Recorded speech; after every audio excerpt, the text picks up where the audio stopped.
नमस्कार दोस्तों, वैष्णोमा group educational tips में आपका स्वागत है।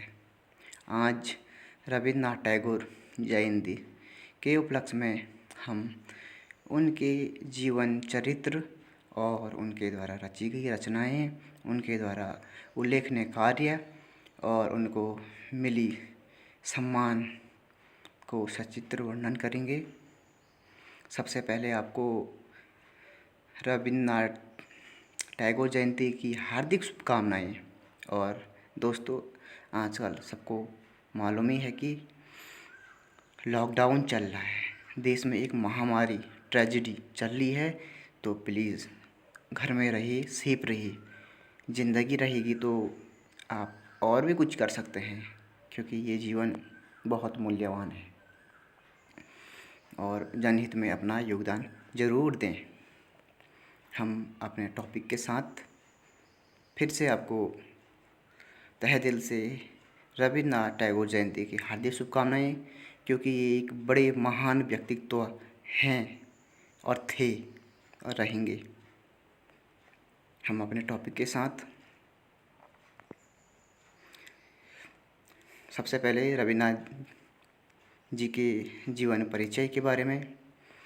रविन्द्रनाथ टैगोर जी का जन्म 7 मई 1861 में कोलकाता के प्रसिद्ध जोर साको भवन में हुआ था। माता का नाम था शारदा और पिता का नाम था देवेंद्रनाथ टैगोर।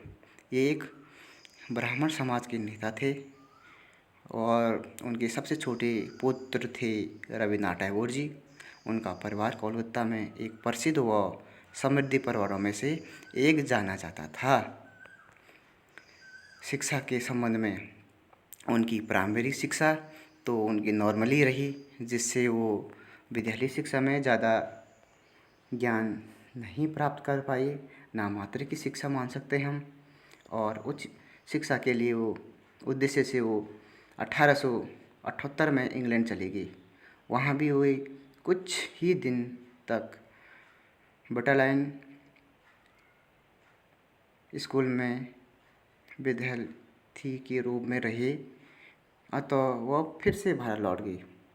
पुनः 1881 में वो कानून की पढ़ाई के लिए विलायत चले गए। वहाँ पहुँचने के उपरांत वकालत की पढ़ाई में मन न लगने के कारण फिर से वह स्वदेश वापस लौट गई। इसके कारण उन्होंने औपचारिक शिक्षा तो प्राप्त नहीं कर पाए, पर पूर्वी और पश्चिमी संस्कृतियों का उन्हें प्रत्यक्ष अनुभव प्राप्त करने का अवसर मिला और इसी कारण वो आगे लेखन कार्य में संलग्न रहे और एक महान व्यक्तित्व में अपना नाम जागृत किया।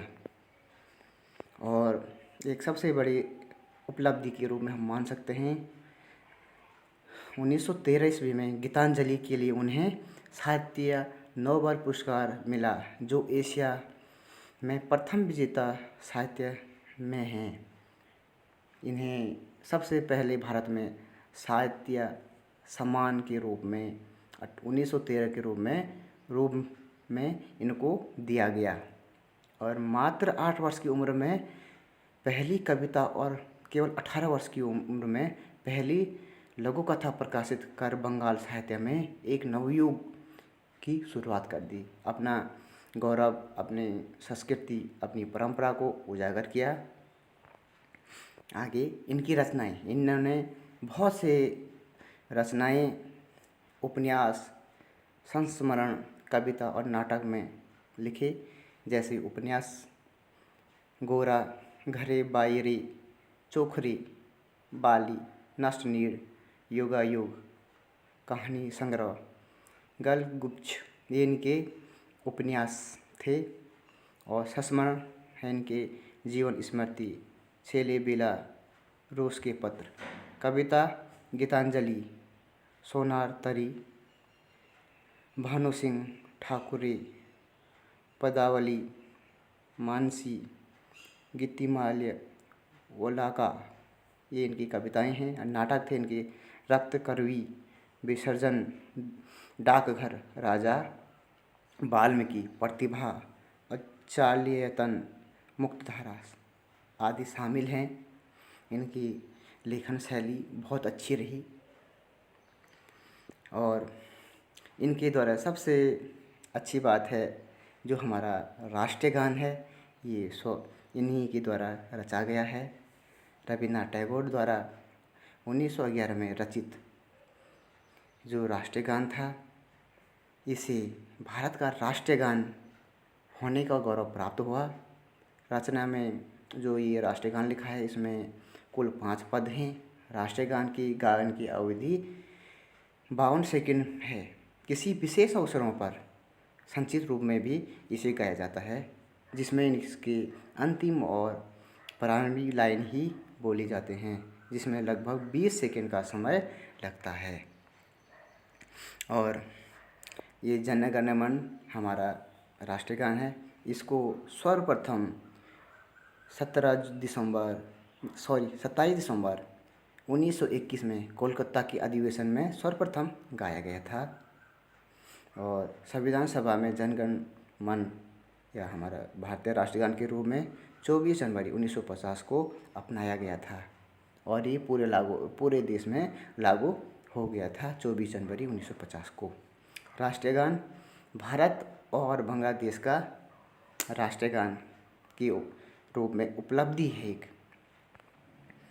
और राष्ट्रीय गान के नियमों का पालन नहीं करने तथा राष्ट्रीय गान का अपमान करने वाले व्यक्ति के खिलाफ prevention of insult to national honour act 1971 धारा 3 के तहत कार्रवाई की जा सकती है इसके अपमान और इसके दुष्प्रमाण के लिए।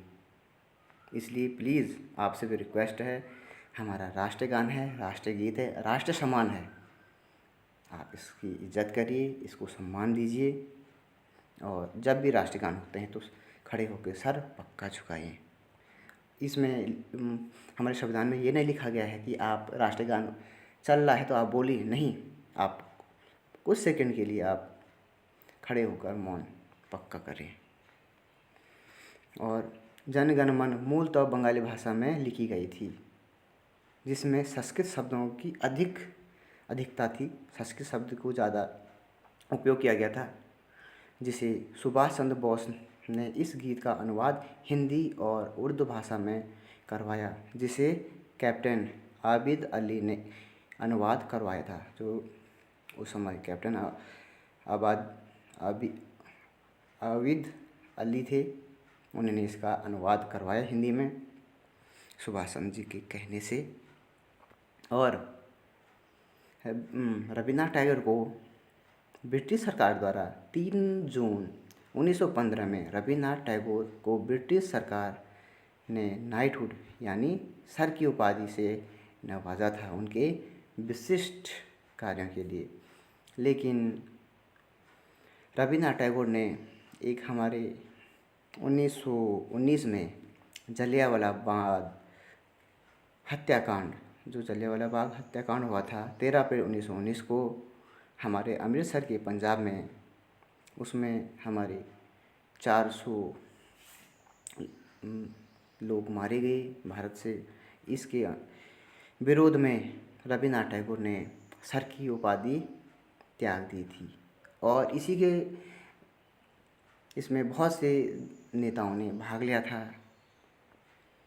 और रवीन्द्रनाथ टैगोर का व्यवसाय एक लेखन, कविता, नाटककार, संगीतकार, चित्रकार का था।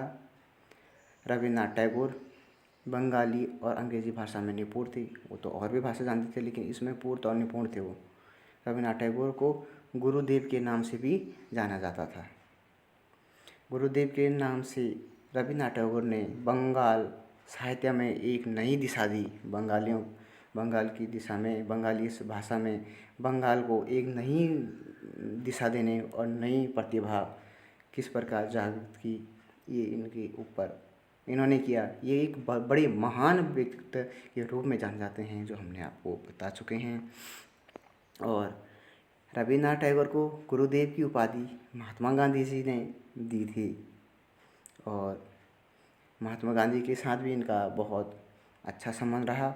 और हमारे देश में आंदोलन चल रहे थे स्वतंत्रता के लिए, उसमें इन्होंने अपनी भागीदारी पूर्ण रूप से दी, लेखन के माध्यम से, अपने माध्यम से, और सामूहिक रूप से लोगों को जागृत करा और हमारे देश में